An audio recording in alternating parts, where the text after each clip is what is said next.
Here is the voice of the working class, Rick Smith.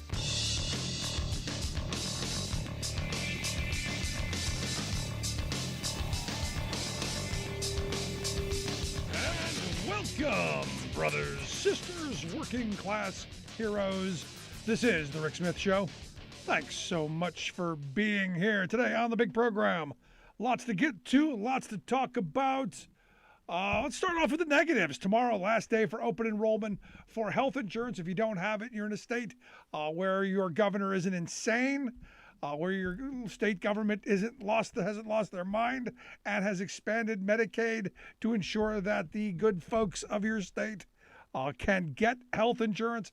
Healthcare.gov. You still got a little time, but January 15th, the last day for open enrollment.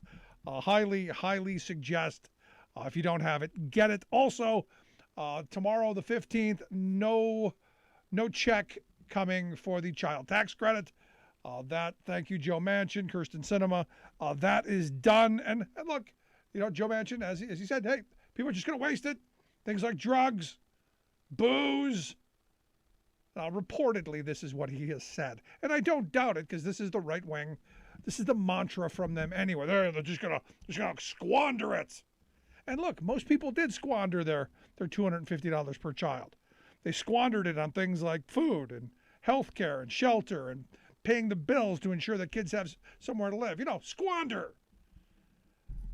Now, get ready for it, because it's coming. So I want you to mark it on your calendar so that you're aware. You go, hey, Rick told me this a month ago, and darned if he wasn't right. Mark it on your calendar, because the Republicans are going to be running ads very soon on how childhood poverty spiked in February, and how childhood poverty is now a problem because Joe Biden isn't doing anything.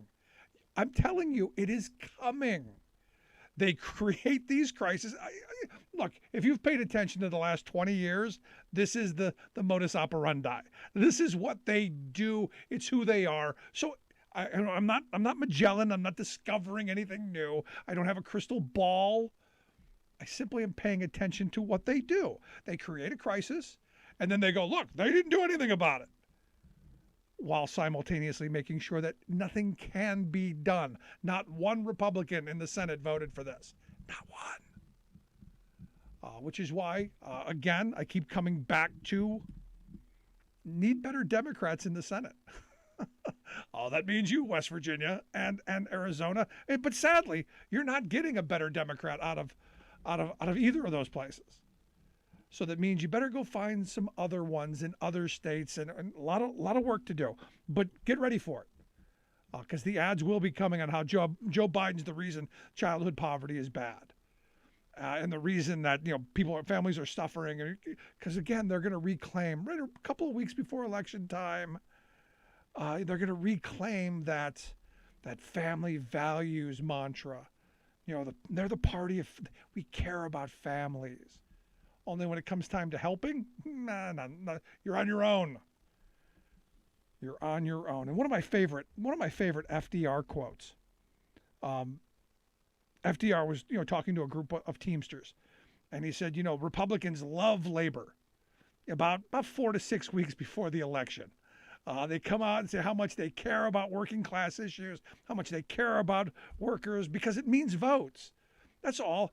What have they actually done?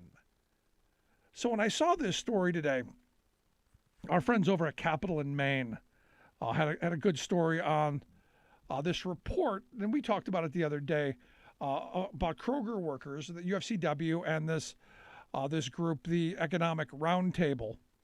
They did a study of Kroger workers in a number of states in the western part of the country, Washington State, Wyoming, Colorado, much of Southern California. More than 10,000 workers for Kroger's. And what they found is, things aren't great. The title of the piece is Hunger at the Table. And the headline is, new report reveals Kroger workers struggle to afford healthy foods. And they struggle to afford food. And I'm going, the reality is what's happened in this country is not just, workers at supermarkets can't afford food. Restaurant workers who are serving you, they can't seem to afford food. Hospital workers can't seem to get health care. I've been doing a little physical therapy, and I'm talking to the therapist about how bad their health insurance is. And I'm going, but you work in the healthcare field. How is it you're not getting the best possible healthcare? How is it working in a hospital you're not getting the best healthcare imaginable? Well, it's insurance companies, exactly. And we've become accustomed to this. In fact, we've become almost to the point where we expect it. And we don't get outraged about it. And I believe that we should be getting much more outraged by the fact that there are workers who go to work every day, who punch a clock 40 hours a week, and are worried about being homeless. And again, you look at this report that they did of these more than 10,000 workers who work in a unionized environment in a supermarket that generations past were family-sustaining wage jobs. They found out that more than 2/3 of the Kroger workers are struggling just to afford the basics like food and housing because of the crummy wages, because of part-time hours, the irregular schedules, all this stuff. They found that 14% were homeless in the last year. These are people with jobs. Remember, we were told, get a job, work hard, pull yourself up by your bootstraps. These are people who have jobs. 14% of them homeless in the last year. 36% of them are worried about being evicted. 34% of them report that they have skipped meals or have cut meals out altogether or have reduced meals just to be able to stay afloat and make sure that their kids get fed. That is outrageous. It is ridiculous, especially when you look at the reality. Now, the reality is Kroger is not a poor company. Kroger earned just over $4 billion with a B, $4 billion in operating profits in 2020. The end of the third quarter of 2021, they had $2.28 billion, $280 million in cash on hand. That's up over $399 million from the year before. So they're doing wildly well. Profits are rolling in. The workers who create that are, not asking for too much, so profits are good. In fact, so good that they gave their CEO, Rodney McMullen, a massive, massive pay increase. He made $22.2 million. Now, just a couple of years ago, in 2018, he was only making $12 million. Only $12 million. He needed that extra $10 million. At a time when the average Kroger worker, and this is crazy, when the median pay for a Kroger worker is just over $24,000, which means that the CEO, because we hear a lot about this, we hear a lot about CEO to worker pay ratios. Most companies are in the 300-400 range. Not Kroger, 909 times the median wage of a single worker. That means the CEO, and I'm not sure how many employees are at a store, but let's say there are 100. The salary of one guy is 9 stores worth of people. Can that one guy do 9 stores worth of work? I mean, we don't seem to ever ask that question. Is this guy really worth $22.2 million? And the answer clearly, in my view, no. Because it's the people on the ground who are making that profit possible. They're the ones stocking the shelves. They're the ones making sure that the customers are getting the service that they need. They're the ones doing the work. But it's not just them. I mean, the reason I'm talking about this now is there's actually a study. You can do study after study. And again, this is why these kind of things drive me crazy. Because I would have guessed all of this. I would have said, someone would come, what do you think of what's going on in the supermarket industry? Do you think that the people are doing well? Do you think they're getting ahead? No, I think that probably a good third plus don't have enough money to survive. I think, some of them are homeless because when we've done work with the homeless shelters, we see it. Fast food, same thing. Now, grocery workers, a little step up from fast food. I would assume the numbers would be worse. And you go, how is it possible? Well, because we've set up a system. And we've done this. We've set up a system that rewards the owners, that rewards the capitalist class, that rewards the executive class. And not only do we reward them with outrageous salaries, we reward them with lower tax rates, with multiple loopholes, stock options, all kinds of stuff. Instead of going, what is it?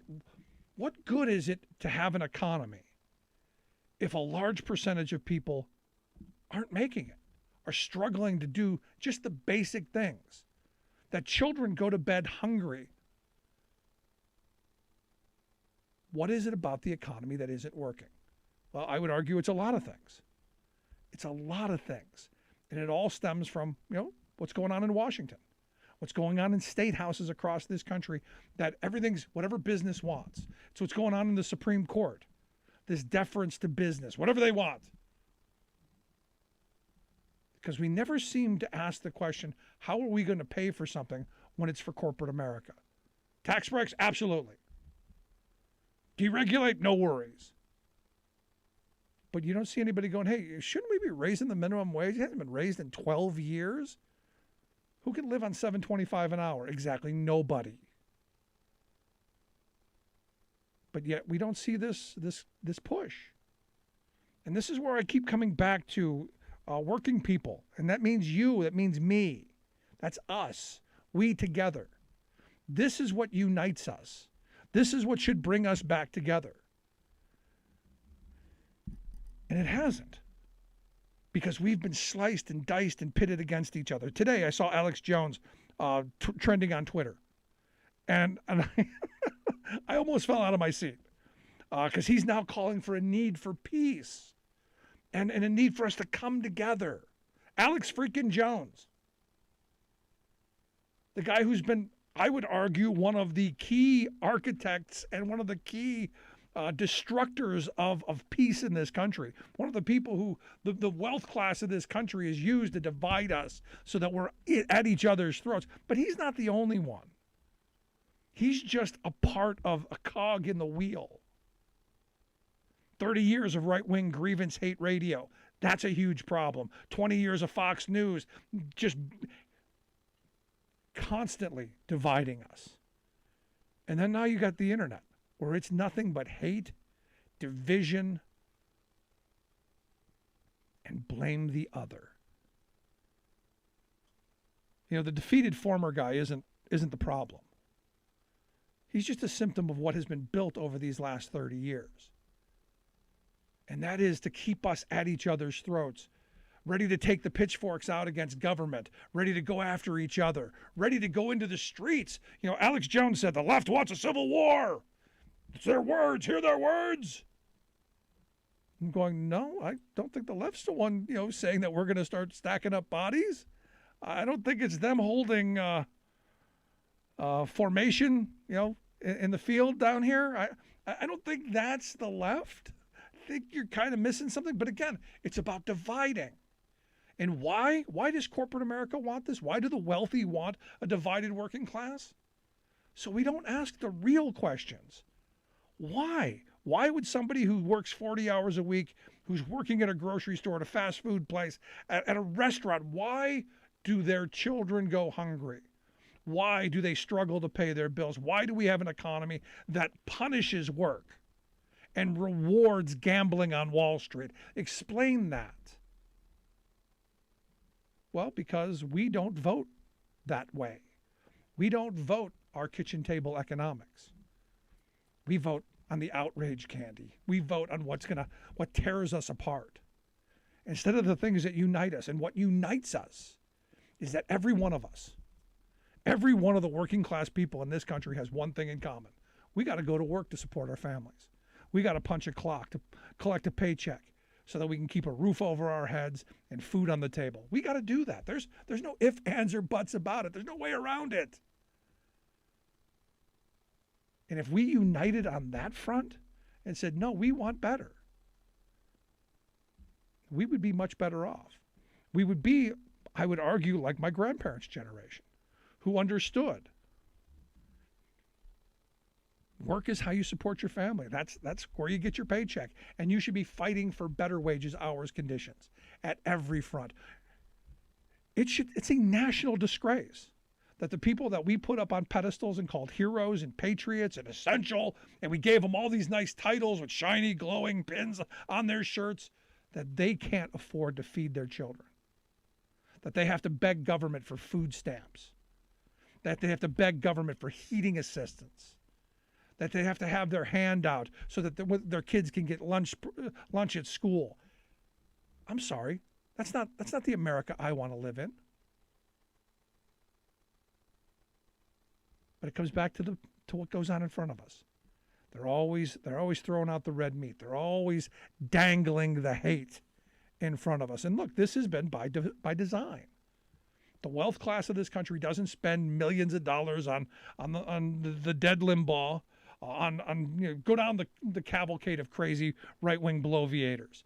They don't spend millions of dollars on them and prop them up at every opportunity, start TV networks for them, buy up every radio station in the country. They don't do that simply because, oh, well, we like how they act.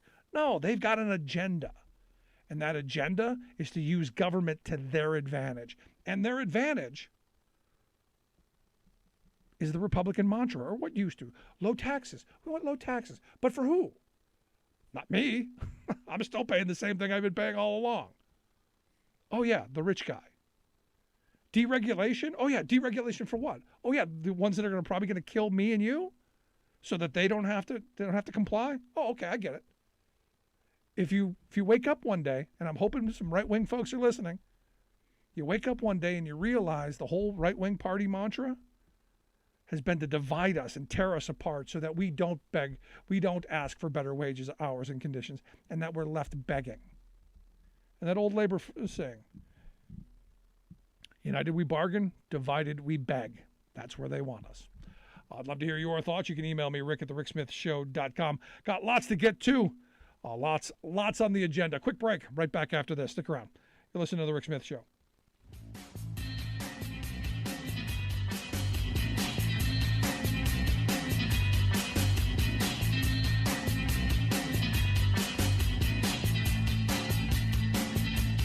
I'm Rick Smith, and this is Labor History in 2.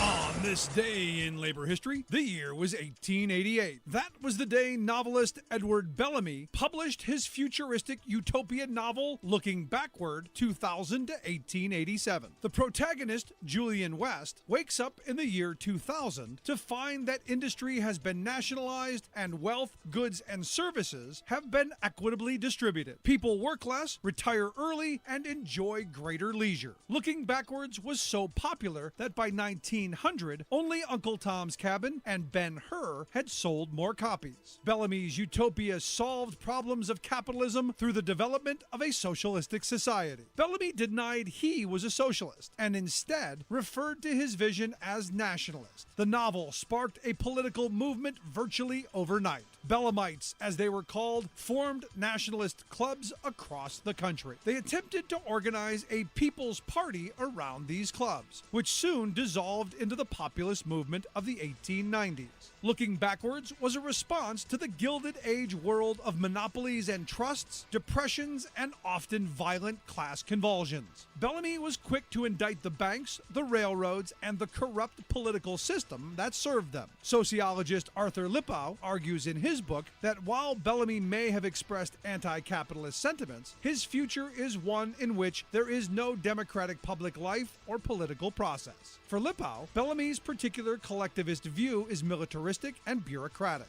and does away with representative bodies of any kind. Socialist Party leader Eugene V. Debs credited his own political development in part to reading Looking Backwards. He noted that, regardless of whether Bellamy considered himself a socialist, his novel generated popularity and enthusiasm for socialist ideas, causes, and politics. Welcome back to the Rick Smith Show. Now, here is Rick Smith. So the steal, 2022, the big steal is already on. And I'm waiting for Alex Jones and the rest of the Stop the Steal crowd to take a look at what's going on in Texas. Evidently in Texas right now, some of the early vote requests, the vote by mail stuff for the upcoming March primary, evidently the ballots are being rejected by local officials, which again, they set up these rules specifically to throw votes out, to make sure that there's a barrier between folks and their ballot box. And like I said, look, the steal is already in. They've already passed laws in numerous places to do just this, throw out early votes, to deny early voting, I guess, overturn elections even. How crazy is that? Which is why Democrats better get their you-know-what together and start moving in a direction to pass some voting rights. And that's why I've asked John Paul Smith to come talk with us.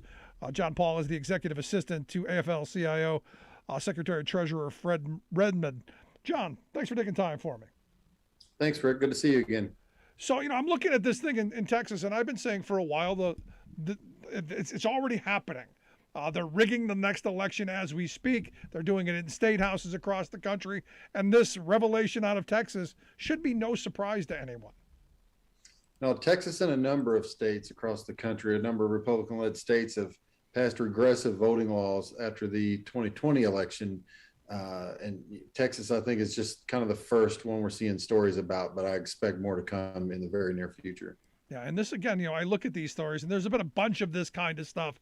Like, for instance, in Texas, I don't know how true it is, but, a commentator from Texas said that evidently elected officials promoting early voting is I guess illegal in that state. And I don't know that to be true, but I wouldn't doubt it. And that's how bad things have gotten down there, I think.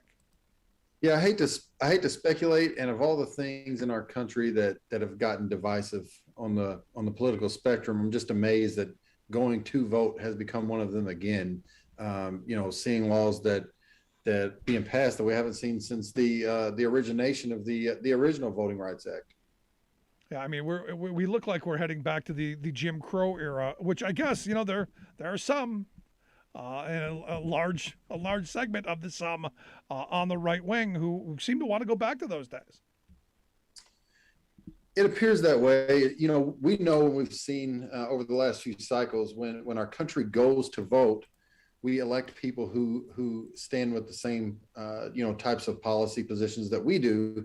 And after everyone seeing that over the past, couple of years, it seems like, the Republican effort is to win is to just restrict people from getting to cast their ballot. Well, I mean, you go back to the Paul Weyrich quote in 1980. We don't want everyone to vote. We only want our people to vote.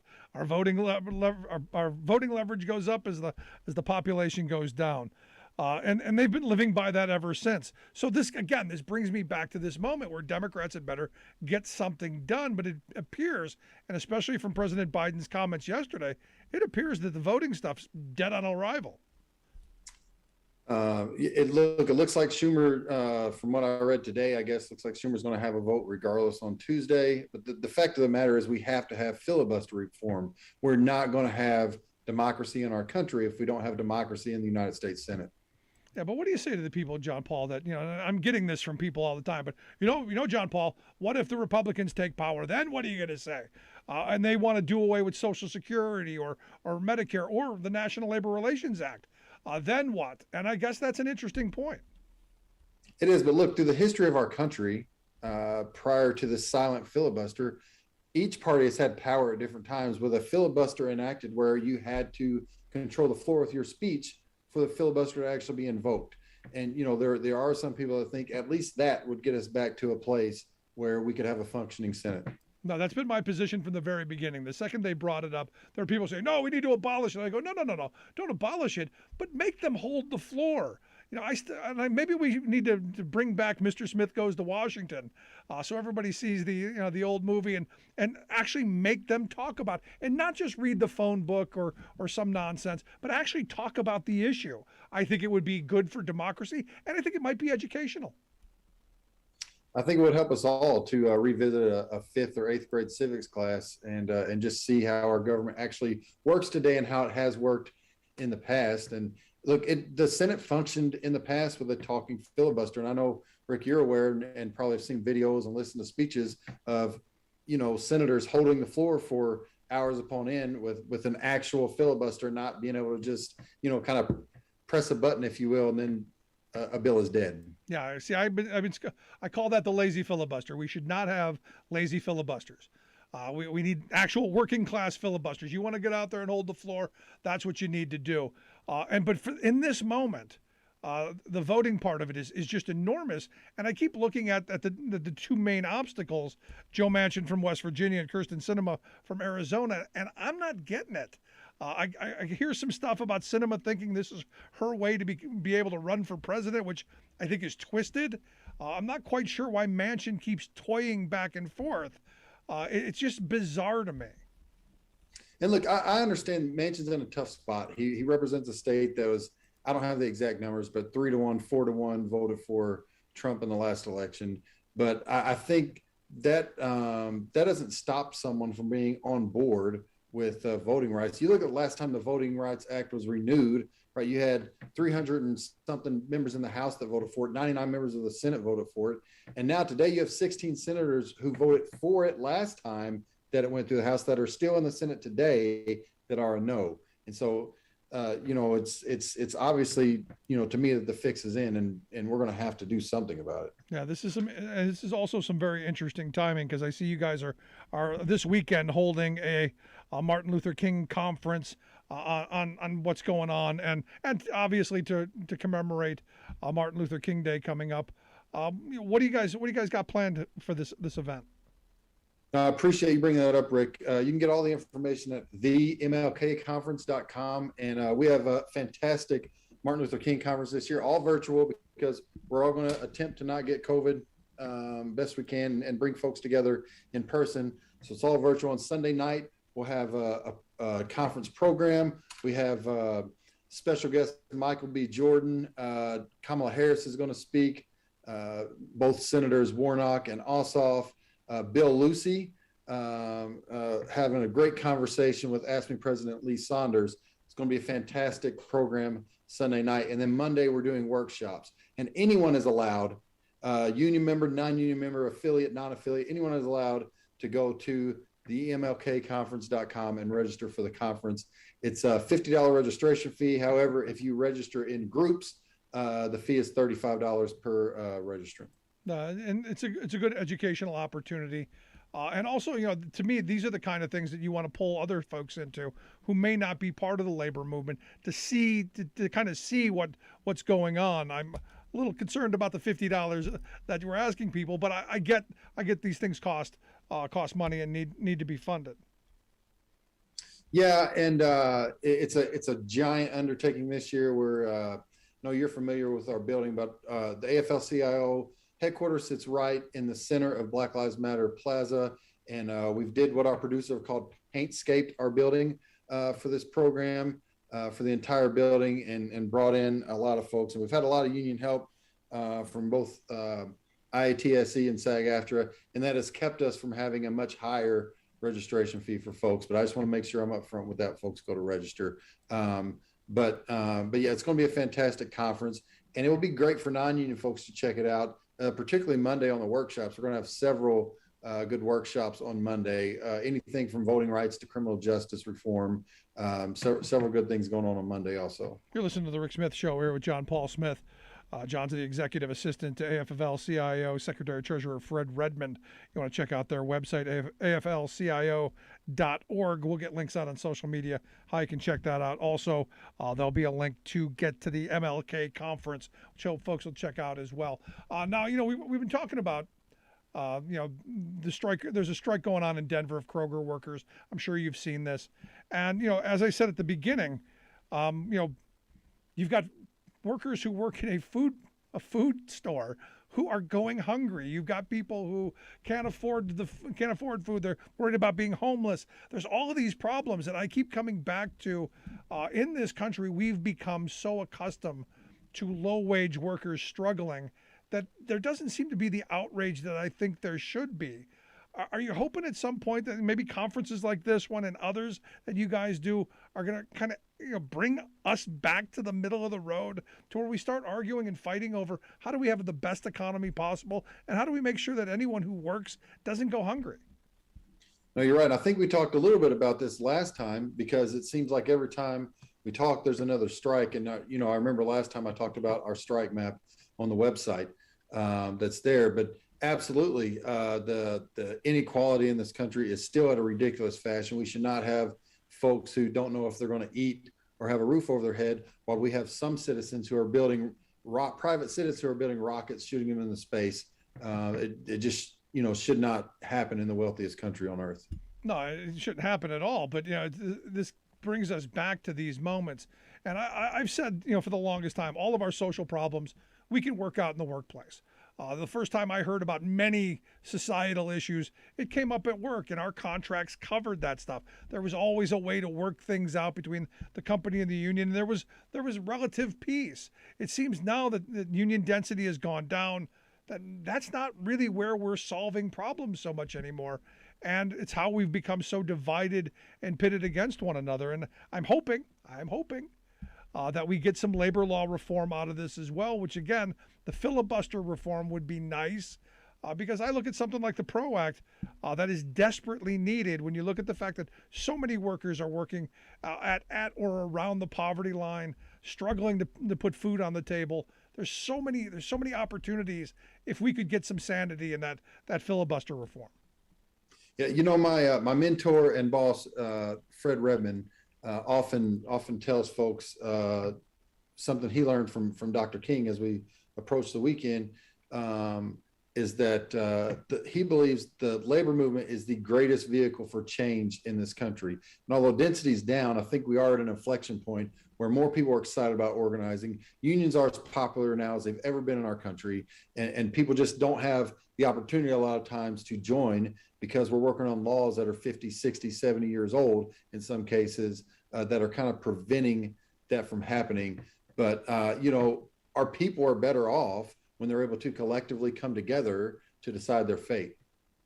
Yeah, I mean, it's and every time we've made amendments to the National Labor Relations Act, it's always been to limit the power of workers. It's always to make the original intent of the law weaker. And I say, look, I would like to see back to the original intent, repeal Taft-Hartley, repeal all those things, and give us the ability to organize, to bargain collectively, and to fight for those better wages, hours, and conditions. And we could solve inequality. We could solve poverty. We could solve parts of homelessness. We could do a lot of those things. Yeah, and what we can't solve, we can make a lot better. That's for sure. I don't know if I agree fully, but I agree a lot that we do have to have labor laws in this country that allow workers to organize. And once workers do organize, they can't have to fight for decades sometimes to get a first contract. And then, you run, several decertification campaigns before they ever get to the first contract. And we desperately need labor law reform in this country. Filibuster's in the way for part of that. But part of labor law reform, there was some small parts of that in the Build Back Better plan that is also sitting on the floor somewhere too. Yeah, again, it's this. We're at this stuck point. So as you're dealing with these issues in D.C., do you see any hope? I mean, because there are a lot of people who are hopeless. I get emails from people all the time going, "Oh, it's all over, it's done." And even I've said, look, the Biden's agenda's stalled because, as you pointed out, Manchin's got his own agenda. Sinema's got hers, which I guess it looks like she wants to run for president in 24. It looks like it's stalled. Do you have any words of encouragement? Are you seeing something that may go, no, we should get some things done that are going to make things better? Do you have any of that? Well, what I do have is I know the administration and most of the people in leadership are committed to finding places where people agree to get something moved forward. What we can't have continue to happen is once we do find agreement, the goalposts get moved. And so what I am encouraged by, and Rick, I spent several years in the legislative shop of the steelworkers before I came over to the AFL-CIO. And one thing I was always encouraged by in the legislative process is even if we didn't get everything we wanted in a particular bill, there's always next time. And that is the beauty of our system, is there's always the next time to pass legislation. Yeah. And look, we've seen it go the wrong way, right? We've seen the next time keep coming around and there be regressive laws against the progressive agenda, but there is always next time. And so that's what generally gives me hope, is we always have another shot. So let's get a bill written that we can find agreement on, even if it's, in the reconciliation process where we need 50+1 and get something across the finish line that helps working people in our country. Yeah. And the other side of this is, while I'm beating up on Sinema and Manchin, and rightfully so, the 50 Republicans who we can't get one vote out of, they walk away scot-free in all this. And in a functional democracy, we wouldn't have just two Democrats holding up all the progress, because there would be pro-worker Republicans, which sadly there aren't any. And I keep saying to my working class Republican friends, you need some worker-friendly Republicans in office who are going to fight for your needs and wants and issues as well. Just not all crazy. Just my thoughts. Yeah, no, it's hard to find, and I can't currently find one of those in the Senate. And I just saw today my good friend John Katko, a worker-friendly Republican in the House, announced his retirement. He's not going to run for re-election. And so even the ones that we do have in Congress seem to be retiring. And so you're absolutely right. In the past, we might not have, well, I shouldn't say might not have, we definitely would not have got 50 senators on a worker-friendly bill, but we would have got some Republican senators to support working people. Yeah, if you just had two, that's it. Last question. I want to go back to the Mlk Conference. Again, the details, website, time. Can you throw that out again? Yeah, so all the details can be found at themlkconference.com. And the time, the first program will start at 6 p.m. Eastern on Sunday night and run till approximately 7:45. And then there'll be workshops starting Monday morning. I don't remember the exact time, but it's mid-morning. I say around 11 o'clock or so Eastern time. Well, good stuff. John Paul, I appreciate you taking some time, sharing some thoughts. I wish you the best on the conference. I hope that folks will sign up, and I hope folks will take advantage of all the things that you guys are offering. Well, thanks so much, Rick, and I'll see you soon. Good stuff. Thanks so much, John Paul Smith. He's the executive assistant to AFL-CIO Secretary-Treasurer Fred Redmond. Going to take a quick break. Right back after this. Stick around. You listen to The Rick Smith Show. We're working people. Come to talk.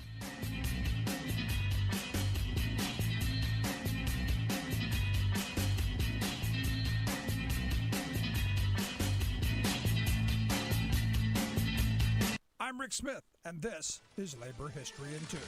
On this day in labor history, the year was 1868. Representatives from more than 40 locals of the International Union of Bricklayers of North America gathered in New York City. It was the third annual convention of the new union. Members of Local 4 from New York City came to the convention to push for support for the 8-hour day. They also called upon the other unions to stand with their local if they went out on strike to win the 8-hour day. After the Civil War, the idea of an 8-hour workday had increasingly become a rallying cry for workers. Skilled craftsmen, such as bricklayers, would help to lead the charge. In 1910, Johns Hopkins University published a report on the bricklayers' contribution to this important labor struggle. According to their report, the convention decided not to press the 8-hour question at that time. Although the resolution for the 8-hour day had not become a part of the union's formal platform, there was growing member support for the cause.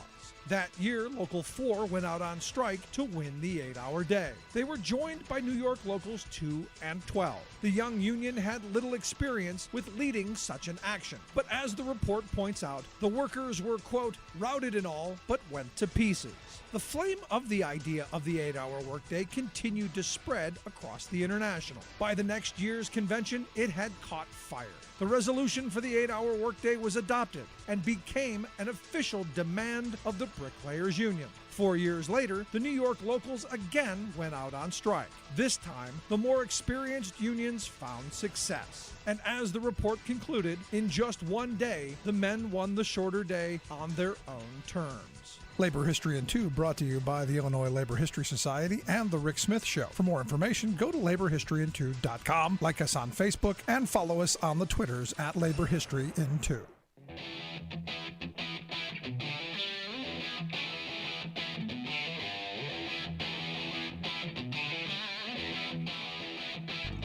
Welcome back to the Rick Smith Show. Now, here is Rick Smith.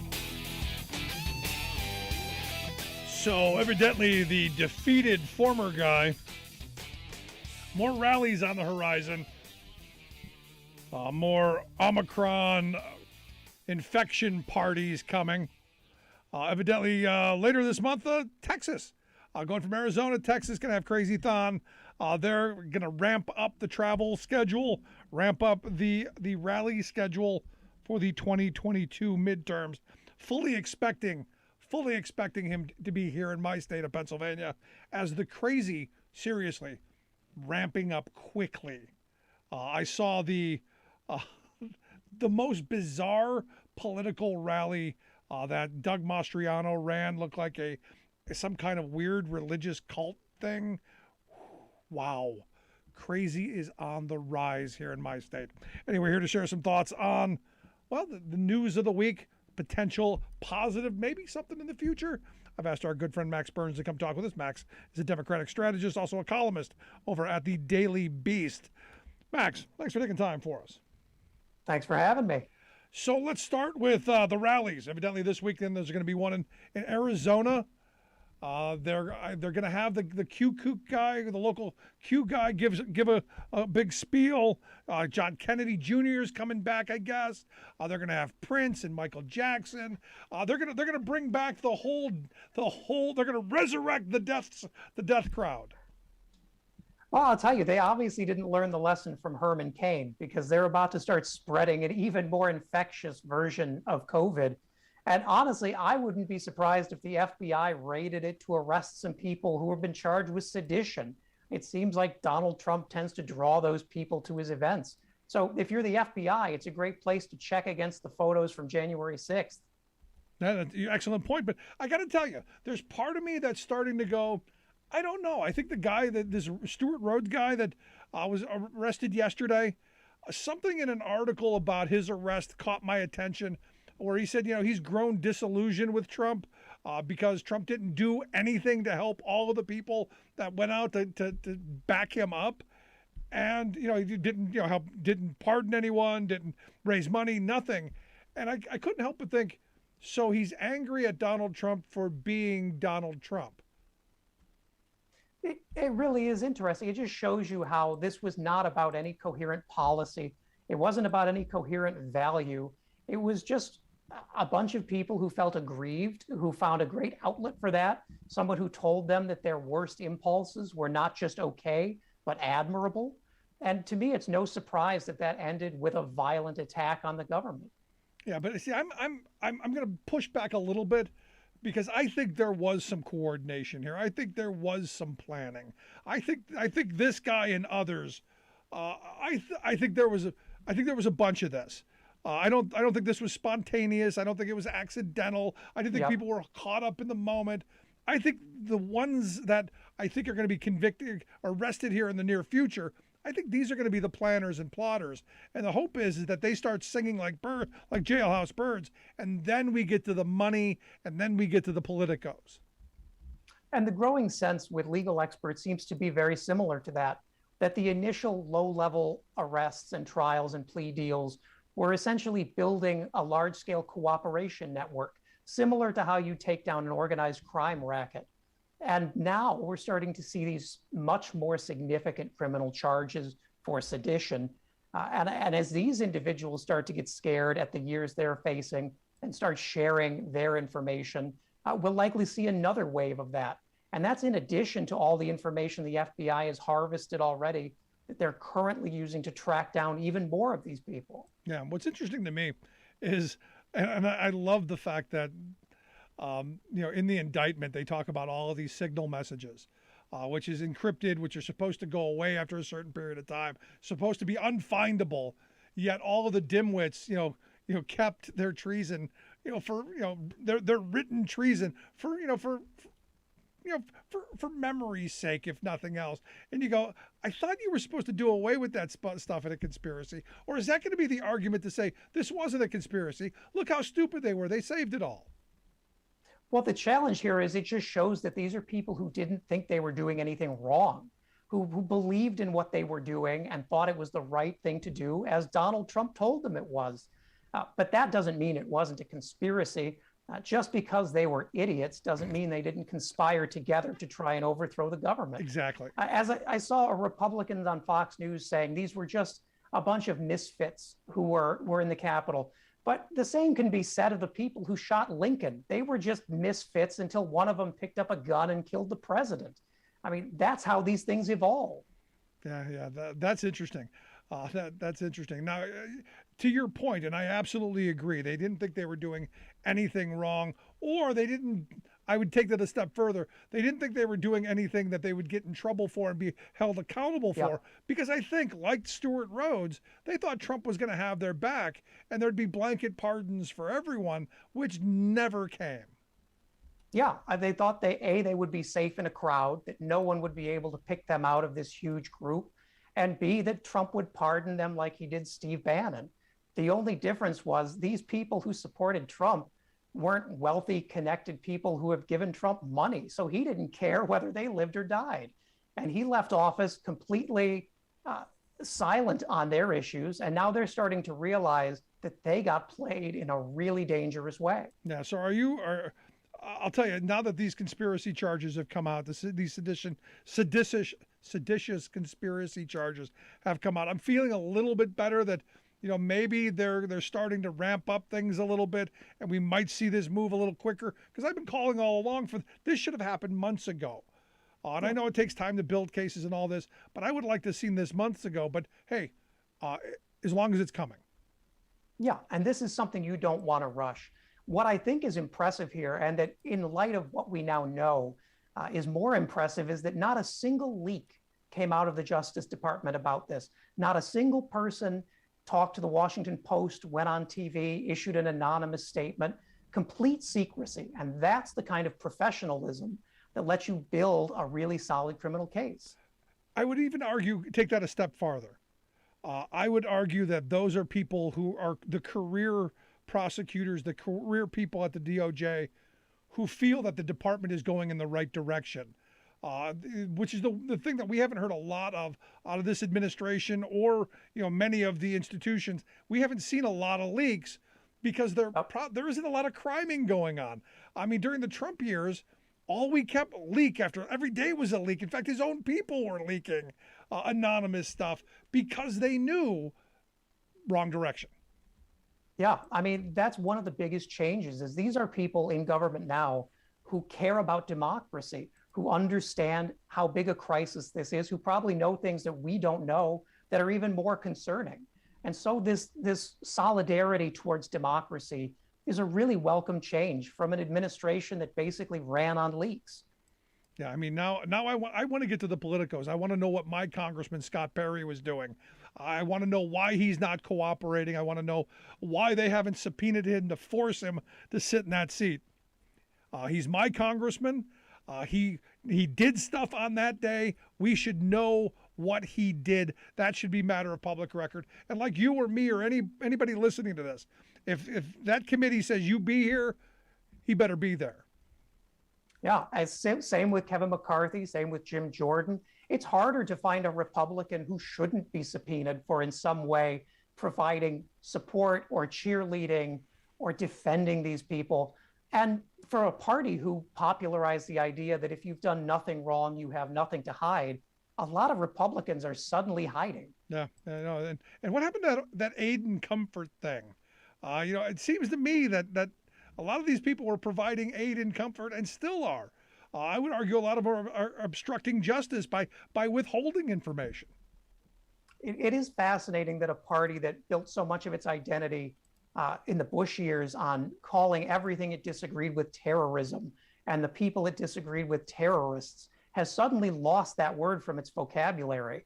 They're visitors, they're misfits. They're not people who killed some police and tried to steal the ballots for a presidential certification. It is just such moral cowardice that it's hard to explain. No, I absolutely agree with you. And this is the good news of the day. The good news is it looks like things are coming. I did want to get before we move on, I wanted to get your thoughts on Alex Jones's call today for people coming together and peace. I find it interesting that one of the key cheerleaders of January 6th now calling for peace and unity. Yeah, which is the best sign yet that maybe Alex Jones has gotten some news that there's an investigator coming his way. I mean, the backpedaling is so visible. It's hard to tell with Alex Jones what he's saying just to be on television, what he's saying to protect himself. I'm not even sure he knows half the time. But you can tell that all these big names are suddenly distancing themselves, but they're all on tape. They did whole shows cheering this on. It's going to be hard to hide from that. Yeah, no, they most certainly did record their treason and sedition. You're listening to the Rick Smith Show. We're here with Max Burns.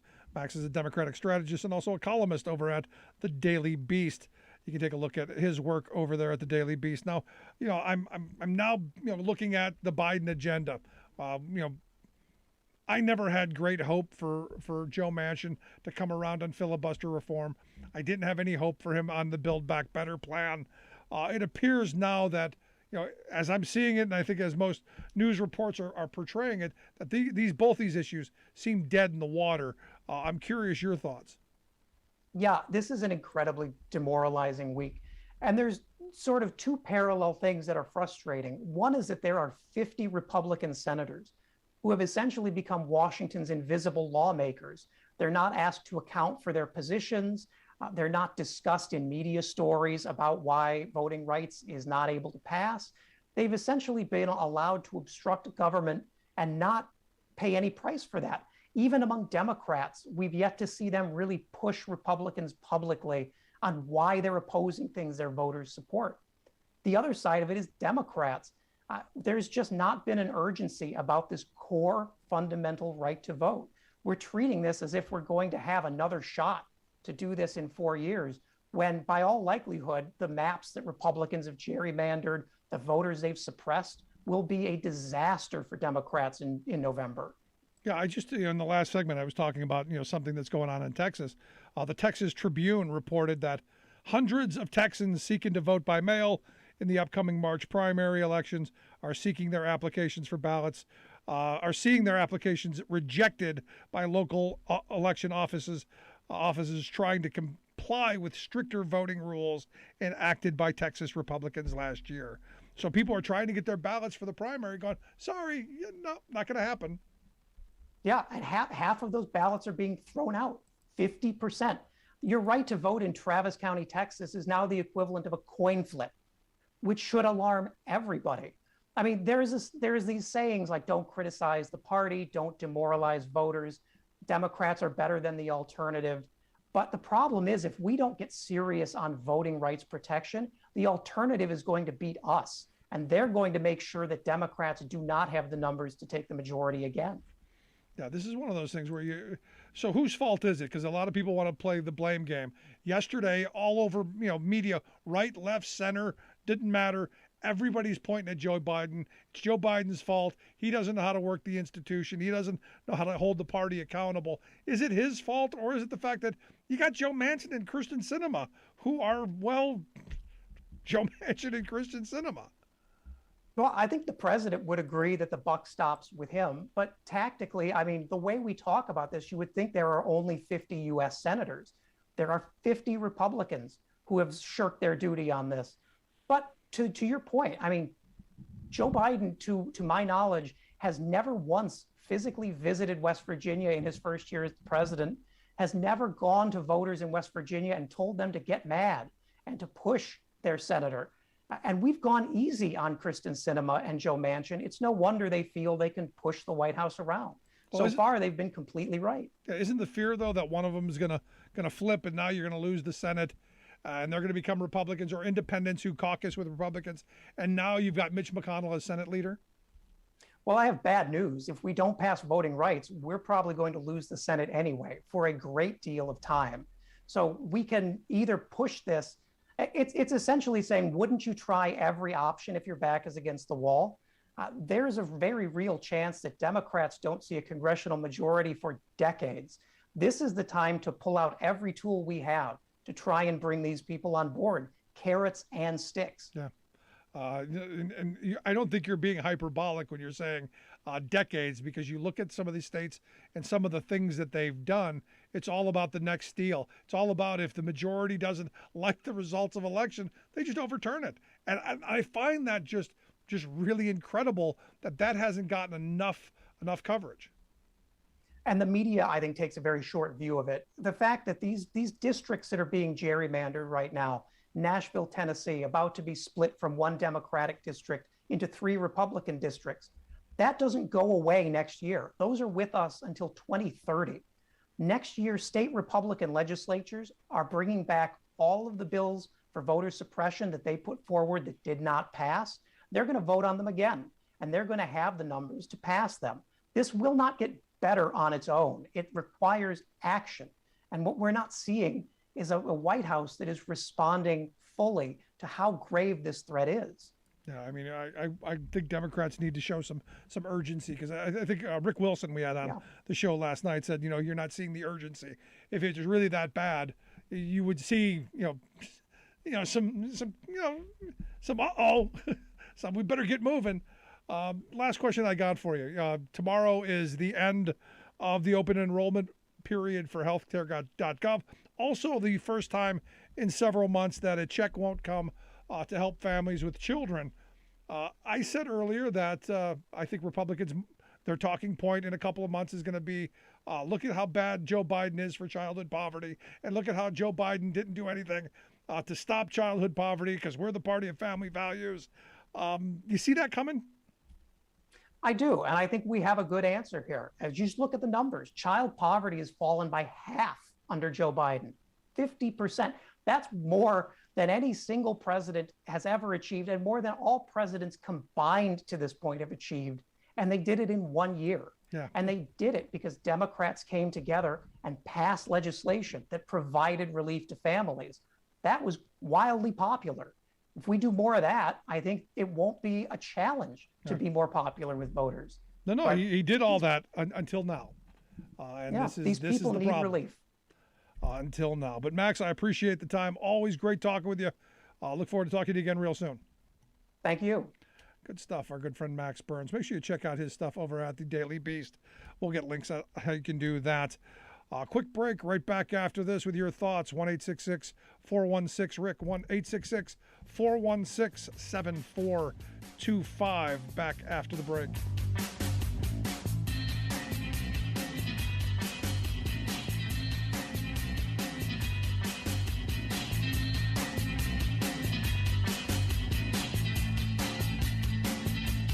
I'm Rick Smith, and this is Labor History in 2. On this day in labor history, the year was 1940. Julian Bond was born in Nashville, Tennessee. Bond was one of the leaders of the Civil Rights Movement. He helped found the Student Nonviolent Coordinating Committee, also known as SNCC. SNCC was a leader of the sit-in movement to protest the segregation of public facilities in the South. Bond served as the communication director for the organization. He traveled across the South working on voter registration drives. Bond went on to serve as a Georgia State Representative and then served in the Georgia State Senate. Bond also helped co-found the Southern Poverty Law Center.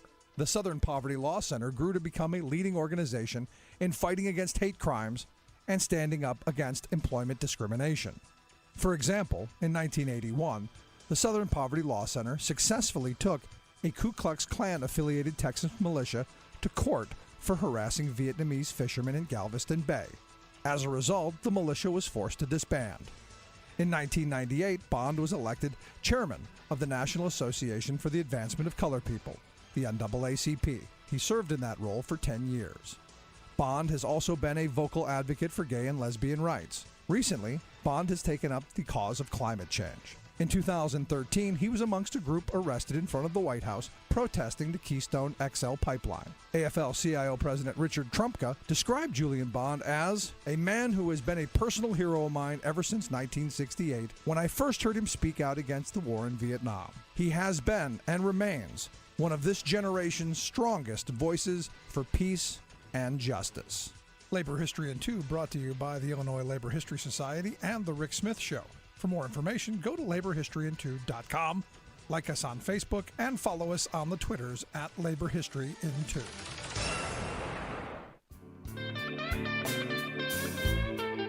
Welcome back to the Rick Smith Show. Now, here is Rick Smith.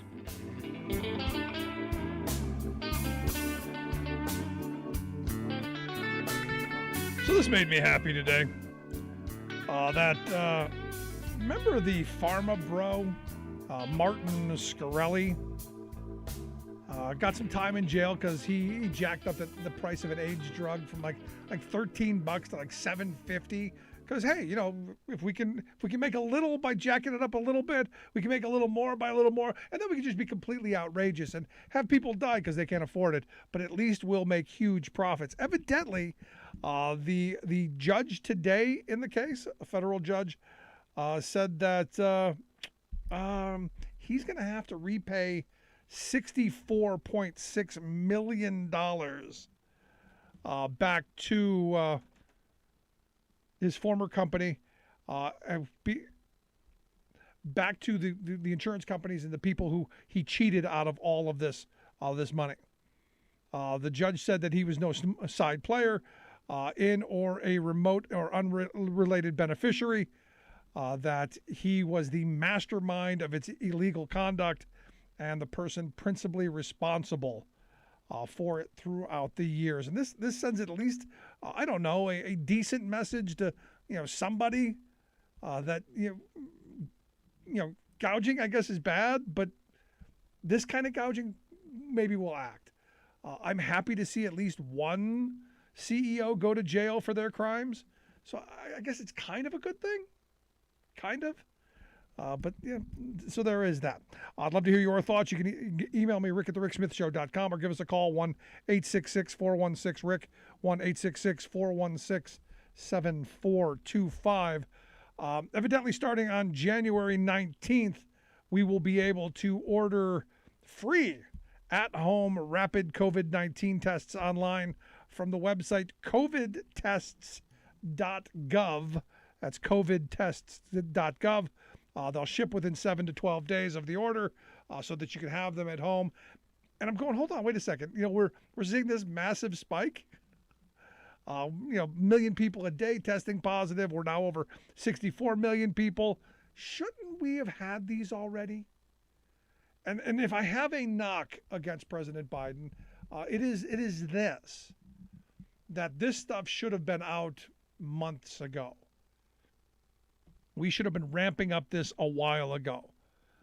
Because look, you know, the sad reality is, according to the New York Times, at least 80% of staffed hospital beds were occupied in 24 states across the country today. At least 80%. They write, more troubling, the data showed that in 18 states and Washington, D.C., at least 85% of beds in adult intensive care units were full. We're almost maxed out, and we've got a little more time to go. Not to mention, they're saying there's another big surge just down the road for us. So, yay! Just in time for the defeated former guy to go back on the road and have his Omicron parties. In fact, I've actually seen people, you know, because Fauci said something I'm kind of weirded out about a little bit, that basically everybody's going to get the virus at some point. They're saying, well, we should have like chickenpox parties like they had back in the old days. I'm going, no, I don't think the goal is to jump up and go, hey, over here. I think the goal is still protect yourself, but help be good with the idea that get the shots, get the boosters, and it might help you get through it? I don't know, just a thought. Now you've got the Treasury Department. They're threatening to withhold federal funding and claw back some federal funding in Arizona because Arizona's doing everything they can do in their foolhardy best to undercut the mask requirements in schools, which mean more schools, more COVID. In fact, the school district that my kids go to, the elementary schools all shut down because over the maximum number. And you go, when will we learn? Oh, that's right, we won't, because we don't. Now, Walgreens and CVS, they've temporarily closed stores across the country. And why? They can't get people to come to work because they're all positive for COVID. At a time where now the fun is going to begin. Because I think spring, summer, I'm thinking we're going to get through this. I'm thinking this is kind of the last throws, and then we'll have better therapeutics. Hopefully it gets weaker and it becomes, something that we can get through. Then it's going to be watching the Republicans eat each other. And on the virus front, it's going to be Trump on one hand saying that he was the godfather of the vaccine, which he's already said, that he wants to be the father or the godfather of the vaccine, which, it was on his watch. It was developed. Good for him for funding all of the people who did the work to get it done. It's not like he was in the basement cooking stuff up. Then you're going to have on the other side the Ron DeSantis's of the world who are slamming Trump for being in favor of the lockdown and for calls early on for the lockdown. And I'm going to argue for saying for people should get the vaccine. This is not going to go away. Maybe we won't be dying at a high rate from the virus going forward, but this politically is going to be, oh boy, going to be with us for quite some time. And it'll be fun to watch on the Republican side of how they end up eating their own. It's going to be fun. 1-866-416-RICK, 1-866-416-7425 if you want to jump in with a thought. Now, I saw this great story. This Navient company, they are one of the largest student loan processing companies in the country.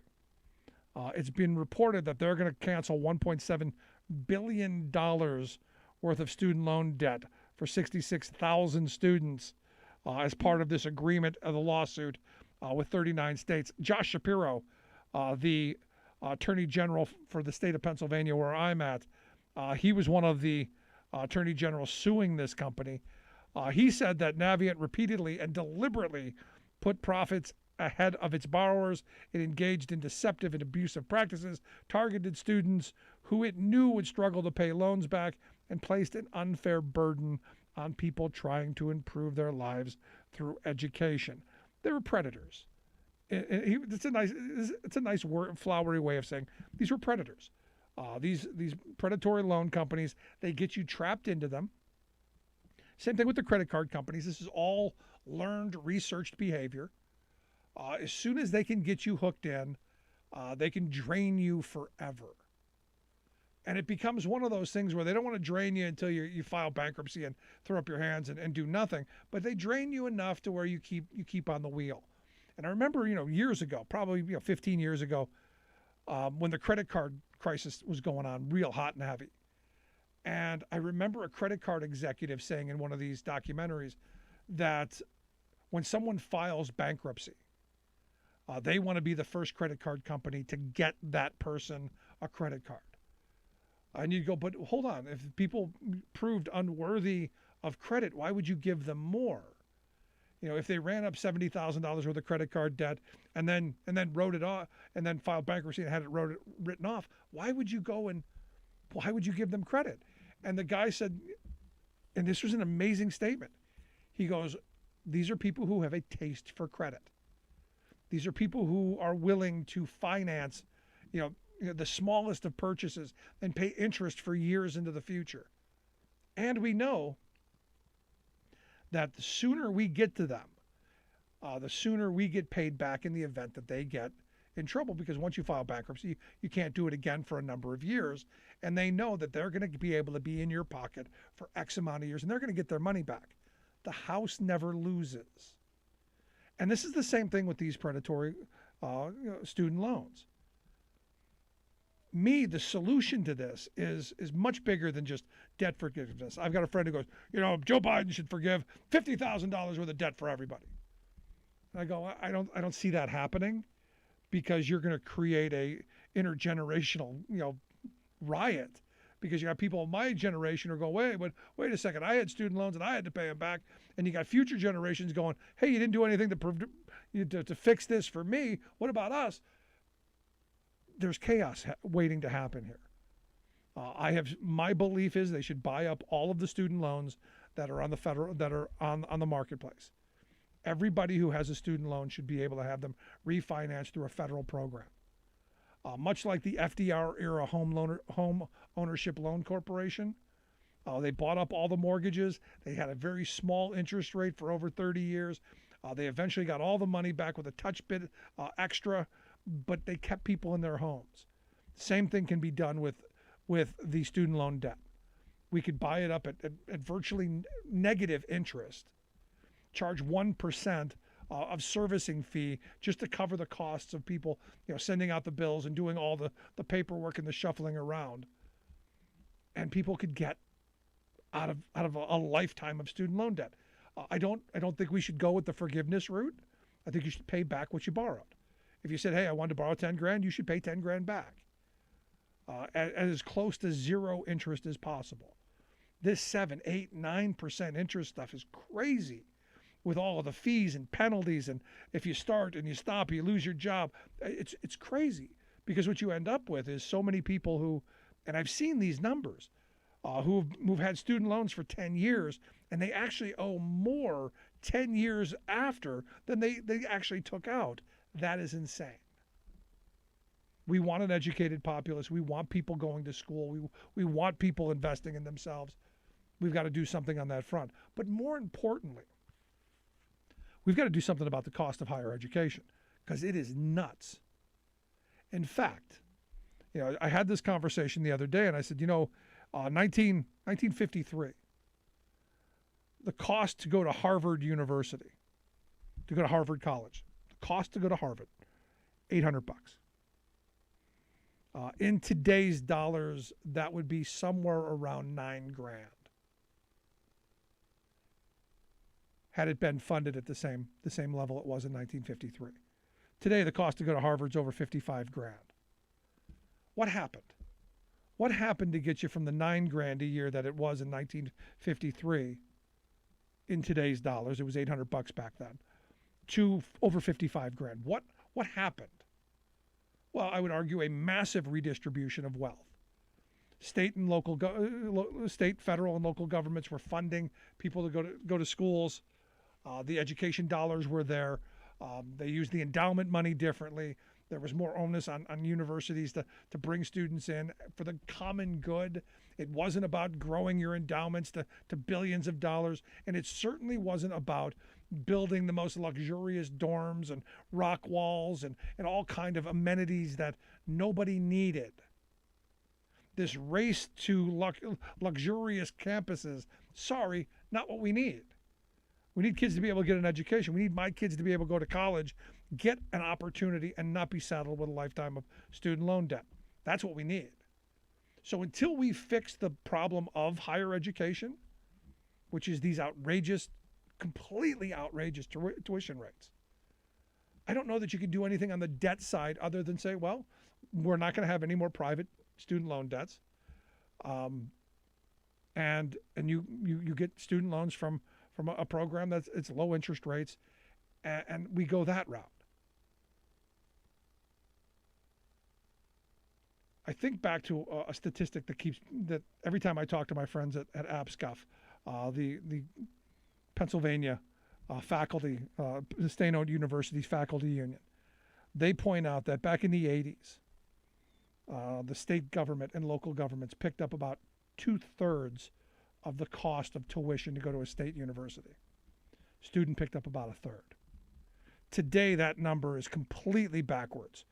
where the student's picking up 3/4 of the cost and the state and local government is picking up just 1/4. And you go, how did that happen? Well, it happened because guess what? We gave massive tax breaks to corporate America. We gave huge tax breaks to the wealthy. We've done all we can do to make sure that our corporate overlords in the wealth class are well heeled, while doing what? Saddling a working class generation with debt for their entire lives, and debt that they can't even begin their lives with. I was talking to a kid who's 30 years old, still living at home, paying $1,000 a month in student loan debt. You know what that $1,000 a month used to be? A mortgage. It used to be the ability to start their lives, but saddled with debt. But I know they invested in themselves. Skin in the game. And you go, no, they got ripped off. We have massively redistributed wealth from working class people up to wealthy people. Why do you think we've got the largest billionaire class in the history of civilization? Because we don't ask anything from them. You go back to that 1953, and the reason I chose that year was, one, it was it was one of the years I could find the cost of tuition at Harvard, but also the top marginal tax rate in the country was 92%, which meant rich people were paying higher taxes. In fact, everyone was paying a little bit higher taxes. In fact, we had like 1,000 tax rates because it went up incrementally, progressively, every $2,000 you earned. And we had money for education. We had money for healthcare, community hospitals. We had money for war. We paid our wars. Can you imagine that? We actually paid for our wars and didn't have $27 gazillion in debt. We have basically robbed our children's future so that the wealth class of this country can have more now. And now we're worried, oh my gosh, they have so much resource. They could just abandon us. They could go somewhere else. And this is the part that drives me crazy, because what we end up seeing people fighting over is, should the worker at the fast food place make a living wage of $15 an hour? I have literally had people tell me, oh, under no circumstances. And you go, but explain to me how you're against that, but you're okay with the guy, the CEO of Kroger, making 909 times what the average worker at Kroger makes. Explain that, because I'm struggling with it. I'm struggling to understand the rationale. When you look at the profits and the obscene amounts of profits some of these companies make while simultaneously pushing wages down, because guess what? They actually have a word for corporate America being so powerful and the monopolies being so big that they push wages down. There's actually a word for it, because they have that kind of power, and they've done such a great job of dividing us that we don't even focus on it anymore. We should be angry when a family doesn't have food on the table to feed their kids. We should be angry when childhood poverty rates rise. We should be angry over the fact that we've got homeless veterans. We should be pitchfork in the street angry. Just my thoughts. Love to hear yours. You can email me, rick@thericksmithshow.com. Quick break. Right back after this.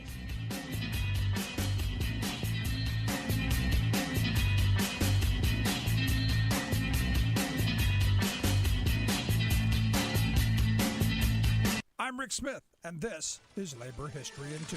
On this day in labor history, the year was 1888. That was the day novelist Edward Bellamy published his futuristic utopian novel, Looking Backward, 2000 to 1887. The protagonist, Julian West, wakes up in the year 2000 to find that industry has been nationalized and wealth, goods, and services have been equitably distributed. People work less, retire early, and enjoy greater leisure. Looking Backwards was so popular that by 19 1900, only Uncle Tom's Cabin and Ben-Hur had sold more copies. Bellamy's utopia solved problems of capitalism through the development of a socialistic society. Bellamy denied he was a socialist and instead referred to his vision as nationalist. The novel sparked a political movement virtually overnight. Bellamites, as they were called, formed nationalist clubs across the country. They attempted to organize a people's party around these clubs, which soon dissolved into the populist movement of the 1890s.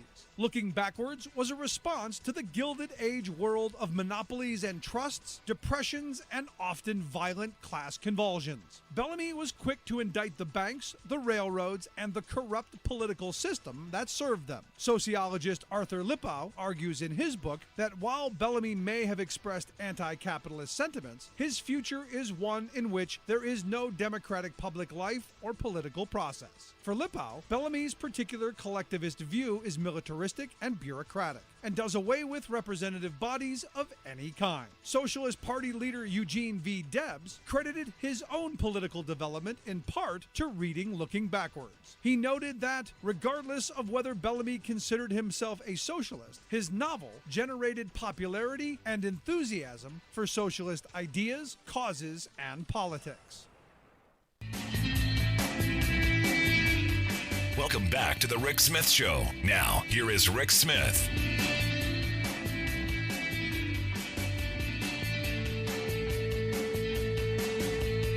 One 416 Rick 1-866-416-7425. Your thoughts, questions, comments, anything caught your attention this week? I'm interested in hearing about it. Again, back to where we were here a moment ago. The sad reality in this moment is we have been divided and pitted against each other, which is how we end up allowing these conditions to exist. It's infuriating. It's angering. There's just so much to it. And you know, a lot of it comes back down to education. A lot of it comes back down to some really bizarre and twisted stuff. For instance, I look at Virginia. Virginia. It appears Virginia has dumped the Virginia's for Lovers thing, and now it's being run by haters. That's all I can come up with, because there's a new proposal designed to eliminate the dreaded theory about race that's critical from any of the Virginia schools. That's getting a little bit of attention because this bill that was introduced this week by newly minted GOP delegate Ren Williams.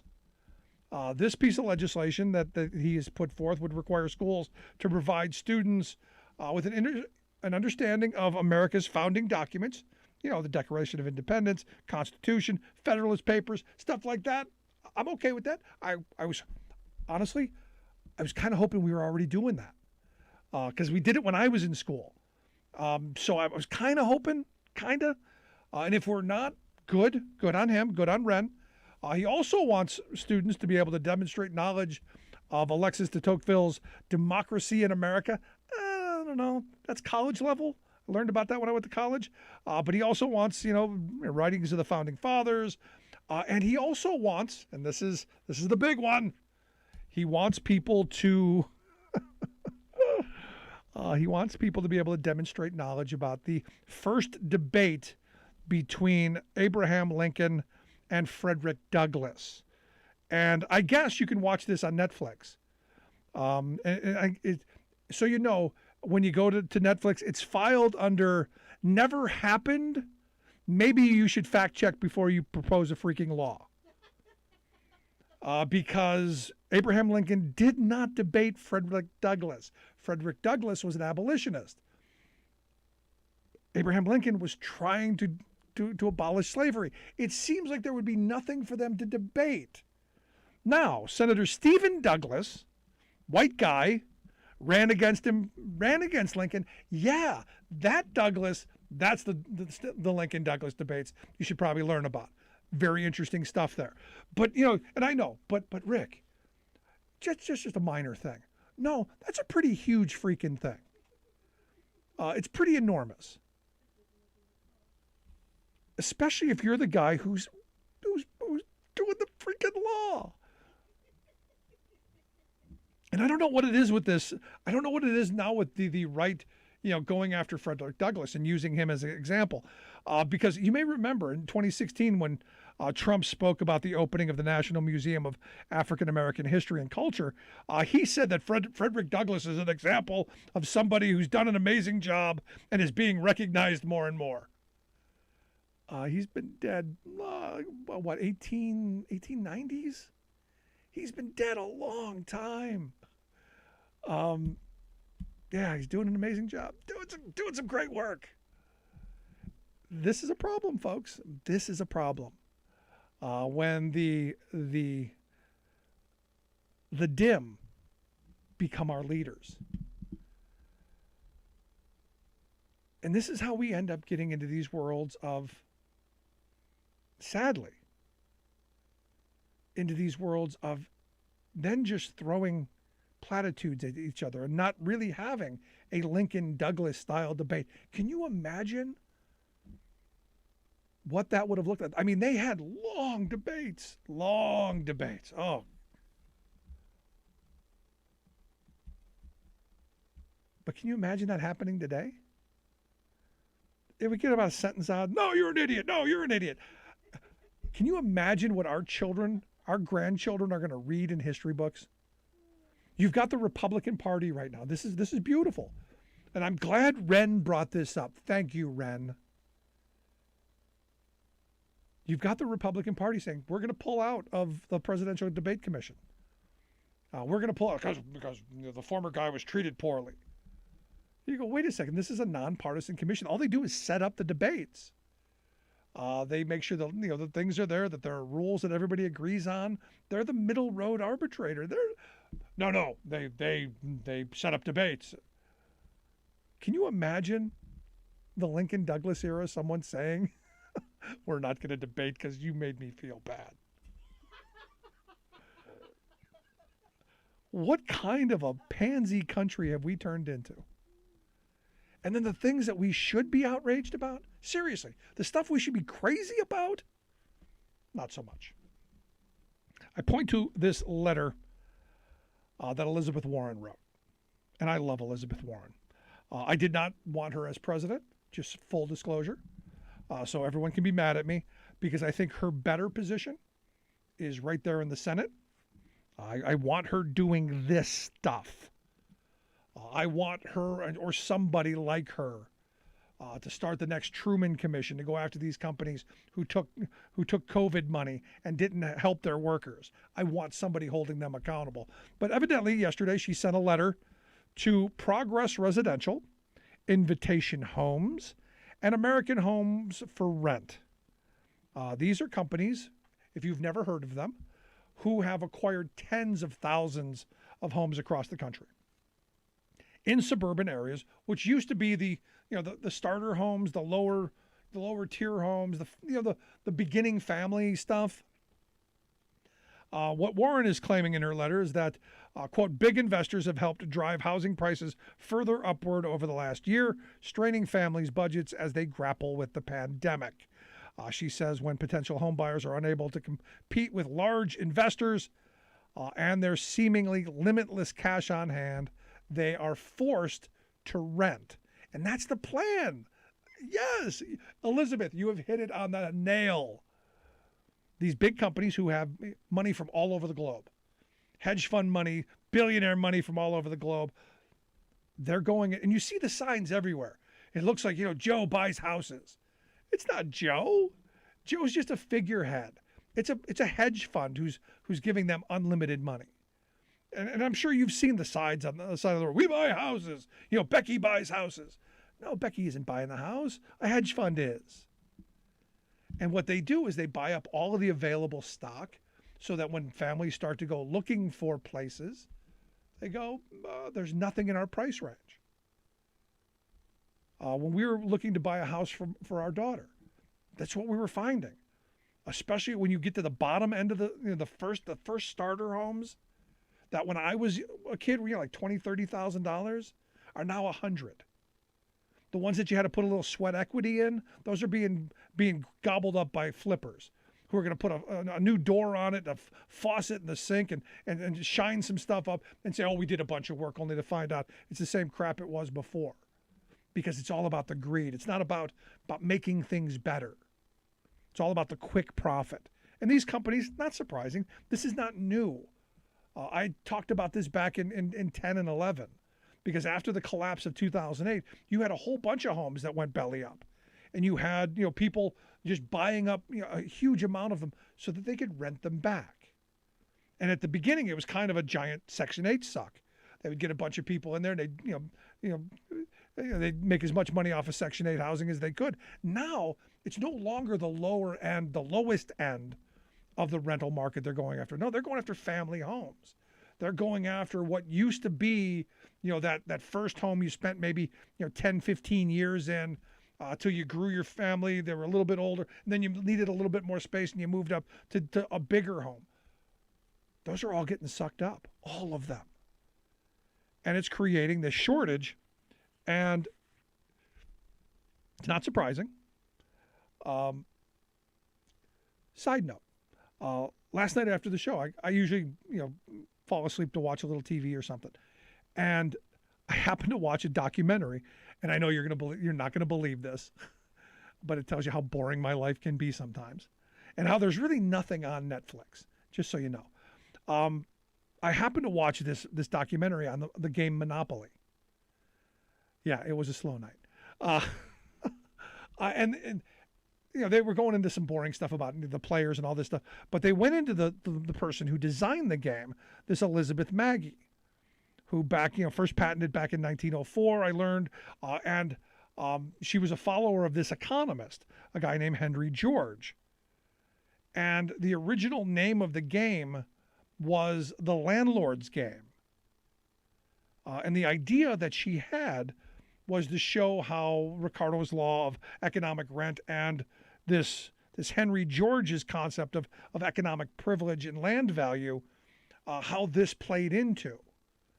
And eventually they went to Monopoly, and it took off. But it basically showed that if you have all the property, you can basically charge whatever you want. And this is where we're getting to. We're getting to a point where there isn't going to be any way to buy your first home. You're going to have to rent, and they've got you. And prices aren't cheap. The reason we bought a house for our daughter, and we didn't buy it for her, we bought it and we rented it to her. She's paying the cost of it. But the reason we went that route is every rental was almost double. It was more than double what a mortgage would have been on that property. And you go, how is that possible? Well, because every person you talk to, they own, a stock of rental units. And it's this kind of monopolization. It's the hedge fund money looking for the quickest profit. It's the billionaires going, okay, well, we can't run a company worth a damn. Let's go over here and see where we can get even more from. We're not going to be able to cheat, kids out of student loans much anymore. Maybe we can get this. Well, we can't get the mortgages, so we can get the rents. Because understand how the mortgage thing happened. The mortgage bubble happened because the bankers, and I had a banker explain this to me. When I first bought a house, it was about your ability to pay. Did you have the income to be able to pay the mortgage long term? Did you have stability? Did you have savings? Did you have 20% down? Did you check off these boxes that they believed would make you a good risk, and your ability to pay was there? Right around the late 90s, mid to late 90s, that changed. And it changed from not your ability to pay, but how long you were going to be able to have it until they clawed it back. If you could have it for 4 or 5 years and they clawed it back, great, because they would make maximum profit off of it. Because as anyone knows, you pay all of your interest up front in a mortgage. So the first 5-6 years is mostly interest, very little principal. And when they claw that back, they can resell it to the next person. It may go up a little bit. Boom, boom, boom. They're making constant flow of money. So instead of 30 years of having, X amount of dollars coming back in the total mortgage of interest coming back, you now have the first 5 years 6 different times. And huge profit because you're getting more back. And that's the theory. That was the thinking. Until it all collapsed because too many people couldn't pay it back, and oops, bubble burst, and we all lived through what that was. But this is the next bubble. Where the hedge fund money goes is where the next crisis is going to be. And the crisis is, in being able to have affordable housing. Now, my solution has been for a very long time the idea of, fine, you buy the original stock. We should have another kind of Levittown program across this country. You go back to the 50s when my grandparents got out of the war. They were having their families. There were huge building projects going on of low and moderate priced housing. And they created these cookie cutter homes about, I think my grandparents' home was about 1,400 square feet. Just a bungalow, 4 walls, and all of them were built almost the same, good solid brick construction. So they're going to last another probably 50 years. But didn't cost them much. Cost them $16,000 in 1967, which by the middle 70s was a day's pay for my grandfather. The mortgage was a day's pay, but they had a glut of housing that was moderately priced, and then they had VA benefits that helped people get loans to be able to afford them. Now, I say we should do that again, but the caveat being, you actually have to live in the house. You actually have to be a resident of the house for 5 years. And this would stop the nonsense that's going on of these people who are acting like flippers but are really just going to be nationwide slumlords.